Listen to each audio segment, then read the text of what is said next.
What's good, Wagering World? It's your boy Five Star in Vegas. Broadcasting live as always from beautiful Summerlin, Nevada. In here with my co-host, my guy, the only Sacramento Kings fan, and I guess now he's tapping out as a Warriors fan because of Draymond Green. What's good, Spread Staff? Let's bring our guest on right away, and then let's get straight into it. Because I was planning on arguing today, but you know what? I was thinking about it. I think I changed my mind. Let's bring our guest in right now, and then let's break this down. Okay. Oh, man, Andre, always coming for you hard. It's tough, just rough, just coming right out of the gate. We've been having some good What's up, debates Noops, back and man? forth this week, but he might have got me here. Well, I mean, What's up, Noops? it's All right, let me introduce you, man. Let me introduce you, my guy, Adam, the mayor of Philly. How you doing, brother? it's a beautiful day in the neighborhood. I got a bunch of Boston Celtics tickets in my pocket, so love the way that game went last night. I mean, with all due respect to the Warriors, I even added some more. That series was a pick'em before the game last night, and I mean, even if the Warriors are a slightly better team, with home court advantage at the very least, Boston deserves to be a short favorite. So I like the game last night and continue to like the Celtics in that series. I think it's just a really tough series for a Warriors team. It's just a rough matchup. I'm surprised that Clay, he was finally able to put up a bunch of points last night, but Boston looked good, and I think they keep it going. Yeah. It's going basically how I pretty much thought it would be from the beginning of the series. Too physical, man. The Celtics too athletic. The wings are too good. Look at Jaylen Brown. He went for 27, 9, and 5 yesterday. And then you got Tatum on the other wing going for 26, 6, and 9. Like, they don't have anything for it. It's like the worst nightmare of a matchup.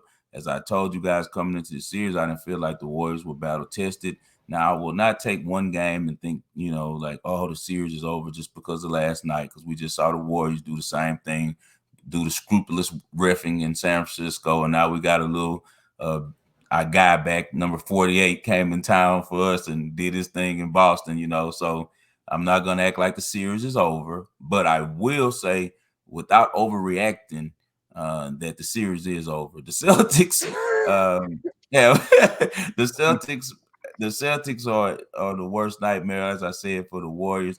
And the reason why is they just simply don't match up well with them, man. Not defensively. They have to get out of character. And you see Draymond has really disrupted everything for the team. They need to be concentrating about precision.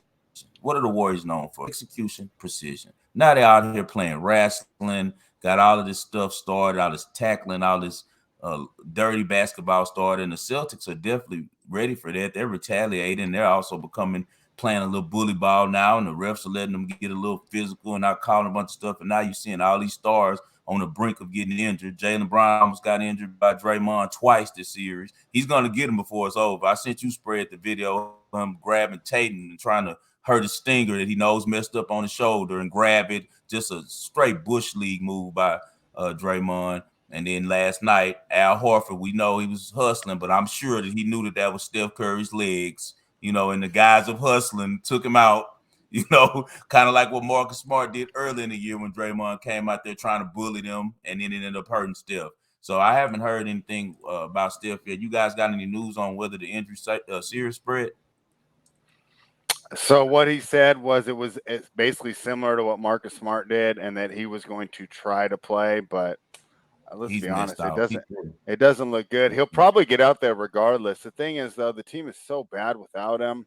It's reminding me of those LeBron teams when the Warriors were beating them when they were more balanced, where the second he goes to the bench, the team's just done, which is why we did the live show last night, right? And I was all in on the Warriors third quarter, right? And I'm so happy to cash it and da-da-da. And they're like, oh, we should jump in on the Warriors money line. And I'm like, no, because the second Steph goes out, this thing's over. Cash that Warriors one, and then we played a Clay one too, because I said, we played it at halftime. I said, well, either the Warriors do really well, and that means that Clay's doing well because they're almost correlated, or they suck, but Clay's the one that they're going to leave in to get the extra thing. So, had a nice night watching the game last night. But yeah, I mean, this team is just Steph means so much, and I'm almost watching, and I feel Steph's getting like to me in my mind he's still underrated because this team without him is just, I mean, looks like the Kings almost. He's a great player. He's an absolutely great player. Go ahead, Noops. Yeah, it's kind of what you were talking about too, Andre. It's the problem with these one-way players. The Warriors all of a sudden just have a lot of guys that are only useful kind of on one end of the floor, and it's crazy to say this, but they need another Andrew Wiggins. I mean, he's done a nice job on either Tatum or Brown, but as soon as he switches, then there's nobody there on the other guys. And Poole, as good as he's been, just can't hang defensively. He's going to really need to work on that. It's tough to get better defensively. A lot of it's effort, but he needs to watch some tape and really learn how to be at least a neutral player on that end of the floor, because he just gets crushed. And yeah, it's the Warriors are running out of players. With all due respect to Klay Thompson, I mean, he's 32 years old, coming off 2 devastating injuries. He just doesn't look like himself. And, as fun as it was to watch him score 25 points last night, he was still 7 for 17 from the floor. Like, it's not a good game. He's not playing great basketball. I mean, at every position, it feels like the Celtics have length, height, and athletic advantages. I mean, outside of Curry. So it seems like things are pretty much, again, and like you said, we don't want to overreact and say it's done, but if Curry's not 100%, we're done. Yeah, and we spoke about this. Remember when I was attempting to make that bet with Ski spread for the 5 games, I would have already won, right? Because he said it would be Warriors in 5, and everything we talked about. The main thing that I worried about with the Warriors, I said Poole. They needed Poole in the Western Conference playoffs. He was their 3rd best player clearly every night. He has not showed up at all, and I questioned would he be ready for the big stage. And I remember Spread and Ski both were like, well, what about Tatum and Brown? But these guys have so many playoff games together, man. They've been in the spotlight so long together. At first game, you saw that Tatum was a little shaky, took Brown a little first quarter to get his feet on. But after that, it's just basketball, because those 2 guys have been in so many playoff games. Where at Poole, this is his first year really getting extended minutes like now. So I really worried about him, having that spotlight on him, because as you know, he really wants to do good so bad because he wants to be the guy. And that's a lot of pressure on a young player like himself. And the Warriors need him to be the 3rd guy. If he's not their 3rd best player behind Klay, they're in some real trouble, because we know what Wiggins does, and he's done a great job at being the 4th guy. He's played defense, he's hustled, he's gave his all, man. He's about the only one on the team that actually can match up with the wings of the Celtics, and I knew that. But going into this game, Draymond is too slow to try to hold those guys. That's why he's doing all the wrestling stuff. He's getting frustrated. He can't stand in front of Brown or Tatum, and if they take him and put him on the box, that doesn't help him any, because he can't stop them and block them from going to the going to the rim either. He's not a rim protector anymore like he was before. So at this point, I'm saying Celtics in 6. I think the Warriors win another one at home, but I really would be surprised if the Celtics lose. I know they have a bad pattern spread. You always talk about them playing, not being able to piece together 2 games in a row, but it's no way after that injury to Curry, and it's the same exact leg that it was before, that he's going to come out and be able to perform at the level that he's been and be able to play those minutes. And we remember he had to sit out that last time with that injury against the Celtics. He tried to play. He couldn't endure it. He wasn't himself because he needs his legs. He moves more than anyone on the court. So I'd be very interested to see going forward, what does Steve Kerr do? We know he's a mastermind. He's a smart coach.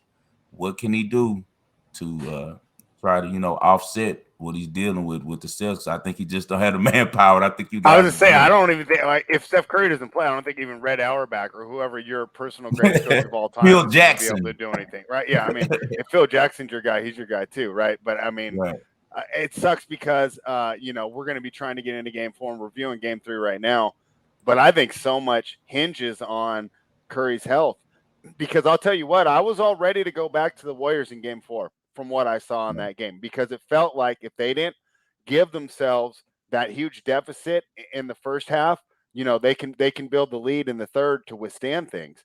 But because the Celtics, it's like, talk about coaching.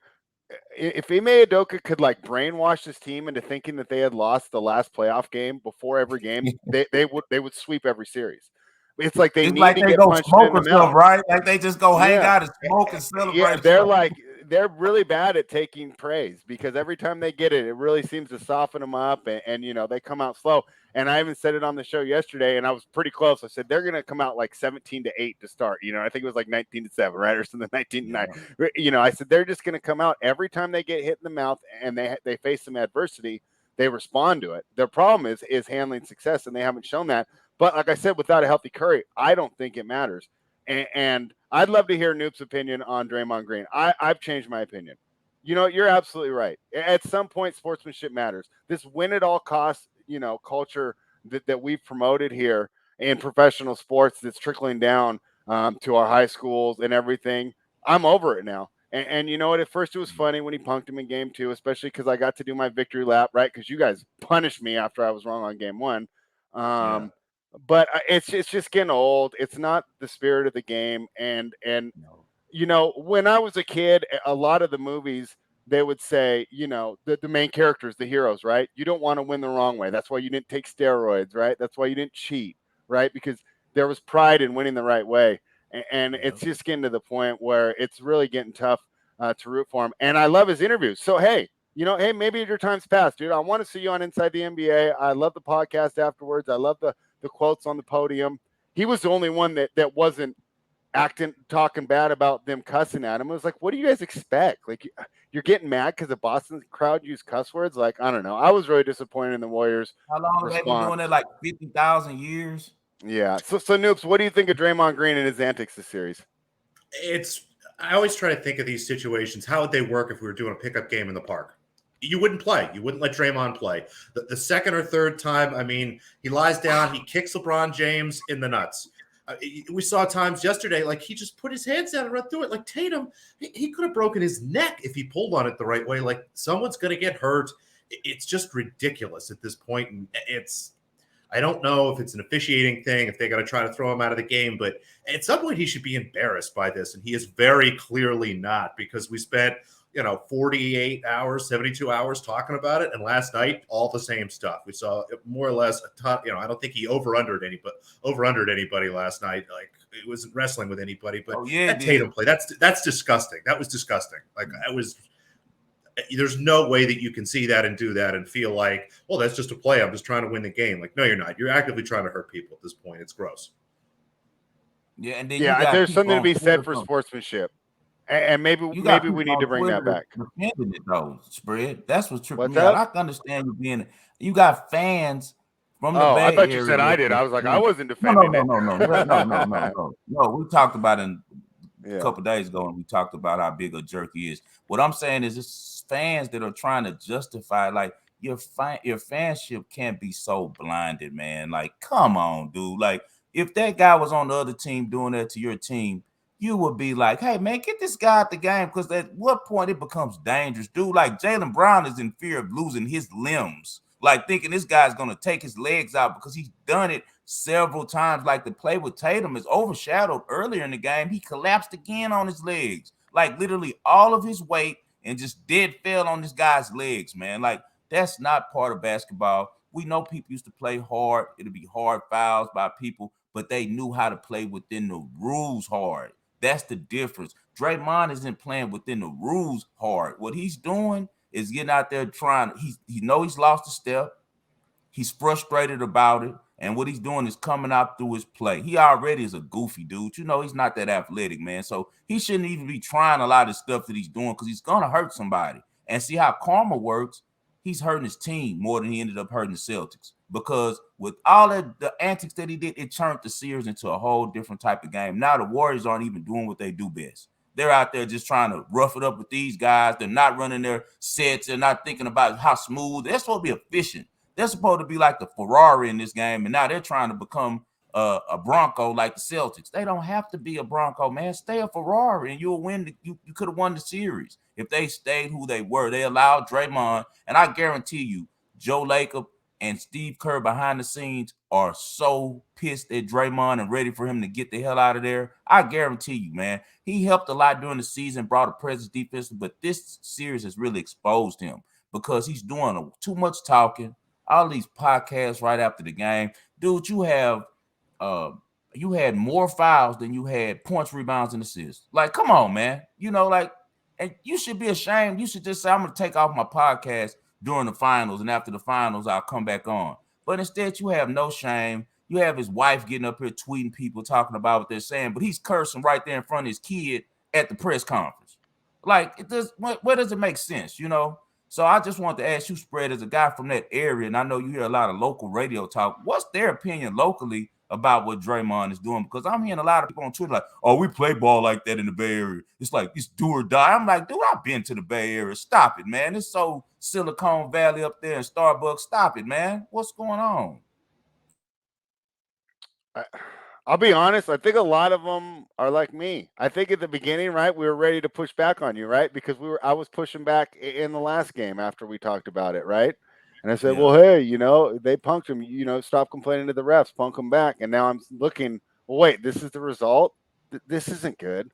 And I think, I think a lot of people are getting tired out of it. Now, to be fair, there's always going to be your hardcore fans, right? Where Draymond could walk on the court and behead a baby, and they try to find a way to defend him, right? But I think that most rational sports fans are beginning to get tired of it. And the problem is, like I said, I'm a big Steph guy. I love the way that Steph changed the game. I'll make a big argument that he's a top 15 player of all time, and I'll entertain top 10. And when you talk about changing the game, to me, he's like top 3.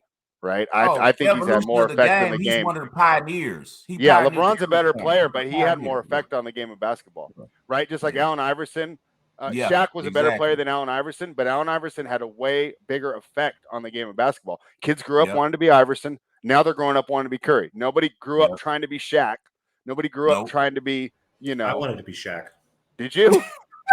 I mean, I did. You're a Philadelphia guy. How is I needed like another. This is a inches. Oh, your another 14 inches and 180 pounds of muscle. I can't even believe. Okay, out in Sacramento, we all wanted to be Iverson. I had an Iverson jersey, right? Running around. I was cool back then. Had my dreadlocks, everything, right? And I can't imagine what it was like in Philadelphia. We all wanted to be him out here.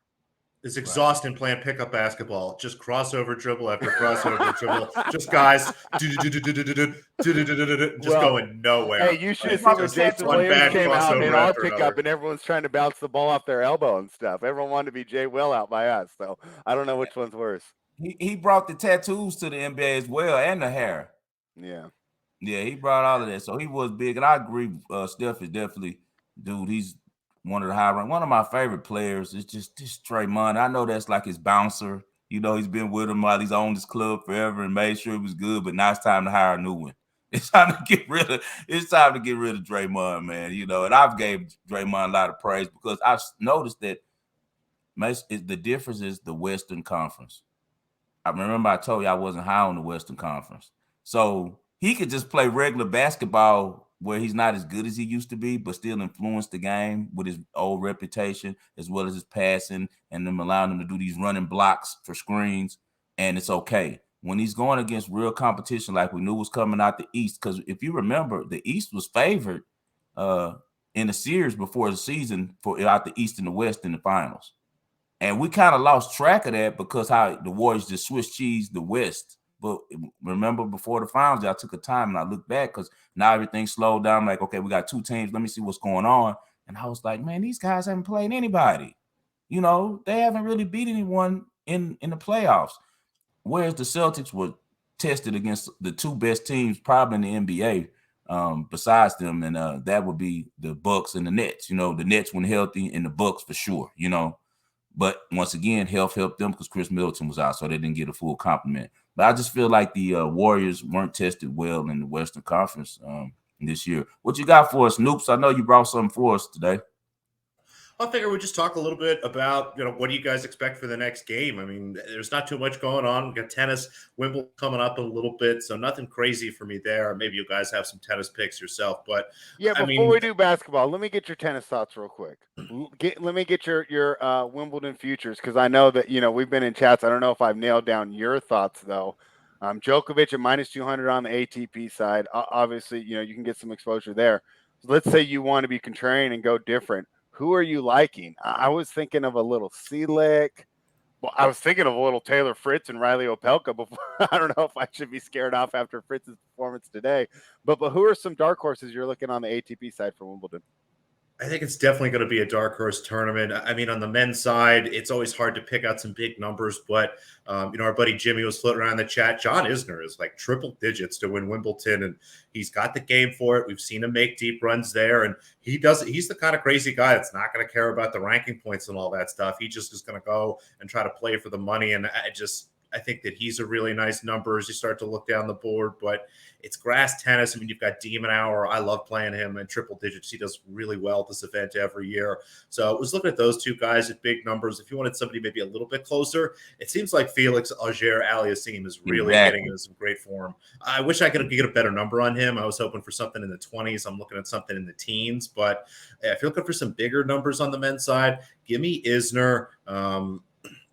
And then, if you want a better number there, FAA is pretty solid, and Demon Hour was the other big one. On the women's side, again, I'm just looking for some big numbers. I mean, Iga Swiatek continues to just blow people away, and maybe she will, but grass is a good surface for her. I don't know if it's necessarily her best. As you start to look down, I mean, Belinda Bencic here, I'm looking at her in the 20s. She's had some really nice runs on grass. I wonder if she can put it together. It's a tough tournament overall, though. The other big number I was looking at Samsonova, and I did already bet it, just disappointed. She lost in the first round pretty unceremoniously the other day. So that they're allowing the Russians to play now? I guess you're right. I guess maybe she played in the Netherlands.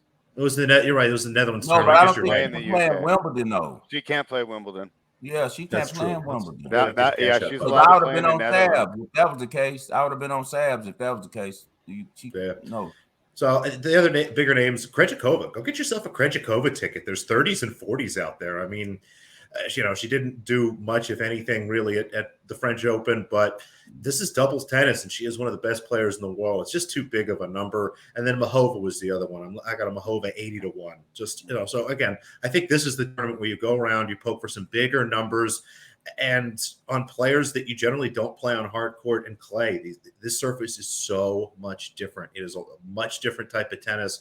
The rallies aren't the same. The serving isn't the same. It's a lot more like doubles. So go poke around, make sure you pull up grass form here, and just look for your specialists and try to grab them at some big numbers, because I think some of the bigger names, again, will maybe be a little distracted. Yeah, I would have been on Muchova if she wasn't injured. I think Muchova could have won it this year at Wimbledon with, all of the Belarusian and Russian girls out, and since Swiatek has problems on grass, as you guys said. On the men's side, I'm on the FAA. He's been looking good. I like him. I like, of course, the Forza. We got to go with the Italian Hammer. We got to try him. What's his number? Who, Berrettini? Yeah, Berrettini. He hasn't been playing well, but so it's probably 15-1. I haven't looked specifically. I can pull it up. You know how it is. Wimbledon, the lights come on. He gave up a set to elbow. I'm worried about his health. 10-1. He's another one. He's almost like Mahova in that regard. Yeah, I love FAA though. I like his spot right now. He really has an opportunity. If someone can knock out Djokovic for him, he'll be okay. If someone can upset Joker for him, if he faces Joker, I don't think he'll have the nerves to win the match. I like I said, it's limited because it's definitely going to be a dark horse because we're missing so many players, unfortunately, this year for this tournament. One of the weirdest things I've ever seen before. I just can't understand why they continue to force politics into sports. They're two separate things. People need to stop trying to make the political stances and points through sports. Sports is for sports. It's for people to entertain themselves, to get away from politics, to enjoy an event. And then you have, these kids who practiced, and a lot of them worked their whole life just to be able to walk into the all lawn tournament. All England lawn and tennis. England lawn club. Excuse me. Let me jump in on there too, on that politics, and that's going to go back to Draymond, and then I'll throw out Hubie Hercox as the name too. But what you said on the politics, and that's where I turned on Draymond, right? Because in the end, the reason that sports benefits our society, right, and I can actually, kind of feel okay about myself spending so much time on sports is the idea is not only is it supposed to entertain us, it's supposed to inspire our children to be active. We know that childhood obesity is one of the biggest problems facing the nation today because of the depth of processed foods and right, the lack of good available nutritional options. And when we were young, we could run them off because we were so active, right? And so now when you have Draymond out here acting like win at all costs matters, no, the idea is you're supposed to get out, you're supposed to be healthy, you're supposed to be active. Studies have shown that the healthier you are, the better you think, the better you'll perform on tests. People who exercise before tests perform better than those who don't. And so it's like keep politics out of sports, and let's also get rid of this win at all costs and actually inspire our kids to get out there and say, you know what, it's okay to go play some baseball. It's okay to play some basketball just because you're supposed to be out there running around. You're not supposed to be in on the iPad. So I know it's a little thing, but it just kind of triggered me, right? One of the reasons why, like, I've actually done a 180 on Draymond during this series is just for all these things that I started thinking about. So with that, we'll get into game 4. I kind of have an idea where you're at, 5-star Noops. What do you think here? Under. Give me all the unders. I think if Curry doesn't play, this number's going to drop like a rock. If he does play, he's going to be running around less than 100%. That makes Boston's life defensively much easier. I might actually look at maybe just a Warriors team total under as well, but I think that we saw over last night and just kind of what was a little bit of a funky situation there late in the game. We have pretty much the same number it closed at 214.5. I continue to have my total set of this series at right around 209, 210. So I'm going to take an under, maybe a Warriors team total under, but it feels like you go with Boston, especially now, because you're only going to get bad updates on Curry, I think. I mean, at this point, I think you look at this number, it's pretty much the same as it closed last game. So the market thinks he's playing. There's only bad news to come. And if that does, you're going to feel really smart with a Celtics ticket or an under ticket in your pocket at these numbers. So you're saying don't wait, because I think if you want to play Boston in the under, go now. Okay. Yeah. If you want to play Boston, play it now. I'm actually playing it today. And I'm probably going to send it out to my clients as well, because the very point that you made, Noops, they're going to hold it close to vest. Of course, the coaching staff for the Warriors, they don't want the Celtics to know they're coming out with a limited Curry. They're not going to release that information until they have to. It's going to be tongue-in-cheek right up until, we see them ourselves run out there for pre-work, pre-game. And that's when they practice, that's when people are going to start moving the lines and stuff. When some of the guys who have people on the ground can see what's going on, that's when you'll start seeing the numbers moving. But it's a good time right now to catch it. Everybody's going by the word of Steve Kerr when he said that he's okay, and we know that he isn't okay, because you always feel worse the day after on those type of injuries. Your adrenaline's pumping, you can get up and you can run off the court, but the next day all that stuff swells up. After you go to sleep, you get up and you can't even walk. I wouldn't be surprised if he's in a walking boot right now, but hopefully, he'll be able to play. But I got to take the Celtics, man. I got to take with the points. At this point, I don't even see a reason to hedge. Hey, maybe after 3-1, I'll do a little small hedge. I got the plus 130 on the Celtics from the beginning of the series, and that's my biggest wager on the series. Individually on these games, I'm not betting much. I'm betting like 1%, but I have a pretty large wager on the Celtics for the series. So to try to get back in a hedge, I need the Celtics to win the next game. I get up 3-1, I got a real favorable number. So that's how I'll approach it. Yeah. What do you think, Spread?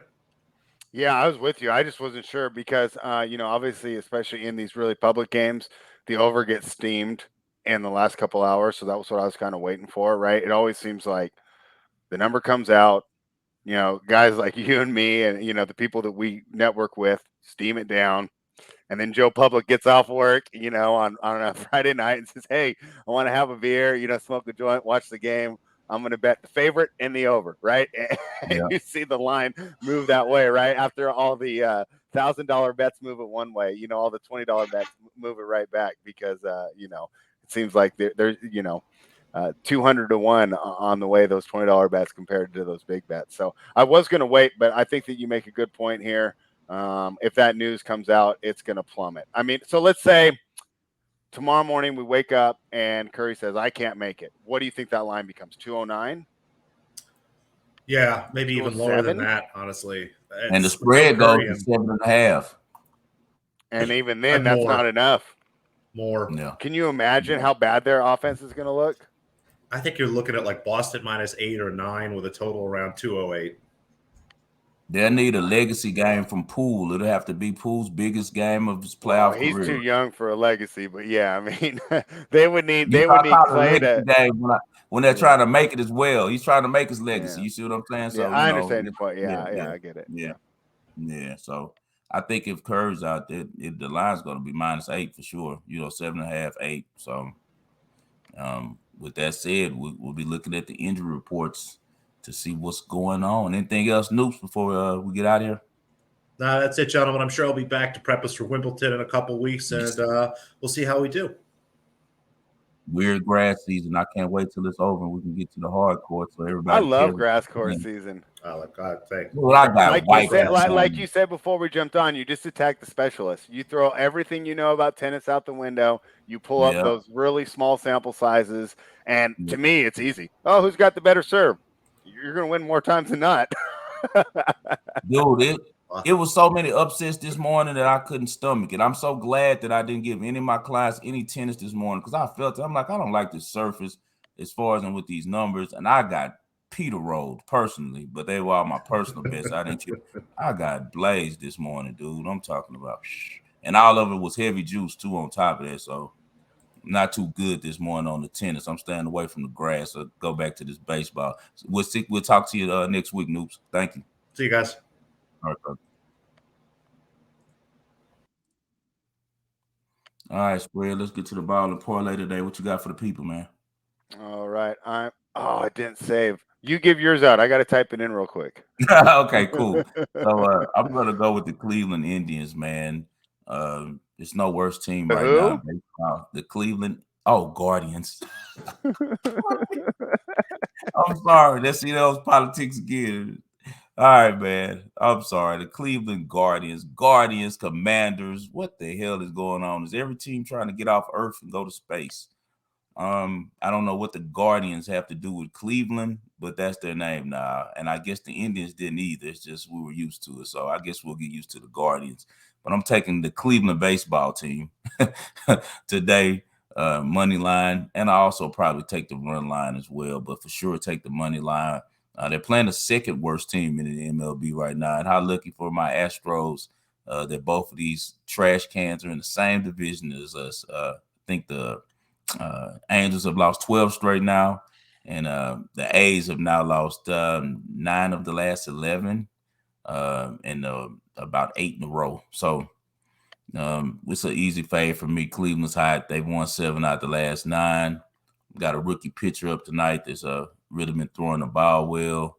A's just don't have any bats, man. They'll have no pop in their bats. Cleveland is a really good home team. I expect them to roll tonight. So we're rolling with the Cleveland Guardians money line, MLB. All right.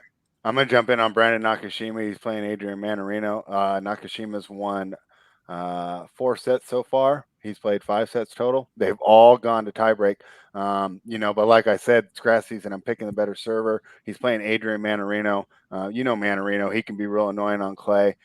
He's a grinder. He'll put your fitness to the test. But Nakashima's only 20 years old. And like I said, I throw some of that other stuff out the window. I throw the experience out. It's just who can serve and be aggressive better. And to me, that's Brandon Nakashima here. So I think he's done well, right? He beat Tommy Paul, who's a nice young American player, 5 years older, 25 points higher in the ranking. Good win. Then he follows that up by beating Sam Querrey, right? And you go, okay, Sam Querrey's kind of washed, but still, he's a veteran, a lot of experience on grass, and his game is tailor-made for grass, and he was able to overcome them. I was really impressed by those 2 victories. Manarino got a good victory over Dumenauer, but if you look at how they play, right, they kind of match up similarly. Dumenauer is much better, but he just didn't play his best tennis. Now he has to play a completely different style matchup, beating Seppi, beating Dumenauer, who I know Noops is high on here. I'm not as big on him, so I wasn't impressed with those wins. He looked horrible today. I was gonna lay -1 here, but it was -120, so I just laid the juice here. I'll pay the extra 15 cents. Just take the money line. I don't have to worry about because if he wins, he's going to win some tiebreakers, right? I don't want to push on a 7-6, 6-7, 6-7-6, and I don't want to push if for whatever reason Manarino breaks his serve and wins a set. So I get a 7-6, 7-6, 6-4. That would be absolutely terrible. Where I pick the right guy winner, but I lose on the spread. Right. Not going to let that happen. I'm taking the money line. Yeah, Manarino, That's one of my losses. I took this one. He's one of the guys I always fade because him and Parrott, they're both mental cases. They play good tennis until it's time to serve to win the set, and they always get broken and then end up losing the set. For some reason, they have something going on where they cannot finish matches. And he just ran into Deminaur today, and Deminaur just didn't look like play himself. well. If you watch it, nothing that Mannarino did. Deminaur just didn't show up, and this is, and I know you're frustrated with a lot of the favorites, but hey, this is a big, I told you in text, number one, it's a big transition, even if you're trying your hardest. And number two, sometimes the coaches are like, hey, you're going to work on your backhand down the line here. Hey, you're going to work on, you're going to work on serving to the, serving wide on the deuce court. Yeah, wide. And so, it's almost like spring training where they don't throw their best pitches. Hey, you're working on your changeup today. So a lot of upsets. I could tell people are getting smacked, and it's just some weird people when the Flipkins beat Lee. Like, what the hell's going on? That was another case of Lee just not making the transition and not playing bad. And then Flipkins is just that backboard. She's just going to beat you when you're not playing well. The match is never on her racket, but Lee didn't win. Lee didn't show up. And she just dominated. And she's young. I know she's young though. This is a hard transition for her, and she's really inconsistent. But I'm not going to say it's just her. A lot of these young WTA players are. They're just ready to go home, it seems. But I don't see why. Like Robert Keena, you can't even play. You're Belarusian. You can't go play in Wimbledon. You need to try to win as many tournaments and stack much money, as much money as you can right now, because you're not going to play. I mean, it's a lot of changes though. Even weather. You're out there in France where it's warm, it's beautiful, like where you and I live, right? Summertime, summer dresses. Then you get up there, it's cold and rainy. There's no sun. Yeah. I mean, it's a big shock, especially for these players that are under 22 and under 23. They're ready to get the hell up out of there. Like we're about to get the hell up. I think they're trying their hardest. I just think that it's a tough transition. Yeah. I mean, we've seen the tanks before, the week before the slam. I think they're trying their hardest. I just think it's too much. It's too much of an ask. Like the Warriors without Steph Curry will be too much of an ask. If they lose tomorrow night without Steph, I'm not going to say, oh, well, they didn't try very hard. They wanted to go home. No, they tried their hardest. They just weren't good enough, Even Benchik, she didn't even look that good against I know, I was disappointed. I dropped that one. We didn't bring that up. Yeah, I dropped that one. Yeah. Don't worry about it. Hey, man, we haven't, because we hit 2 last night with the Celtics, and we'll hit 2 tonight. So let's win 2 more tonight, man. All right, guys, we appreciate you for tuning in. Follow my guy Spread Astaire at Spread Astaire, and subscribe to his YouTube channel, which is Spread Astaire. Follow me at 5 Star in Vegas. Spell out the 5, please, and follow me on and subscribe to my YouTube channel, which is called 5 Star in Vegas Sports Investments. We're here Monday through Friday on SCOON TV. Subscribe to SCOON TV. Best of luck to y'all. We'll see you tomorrow.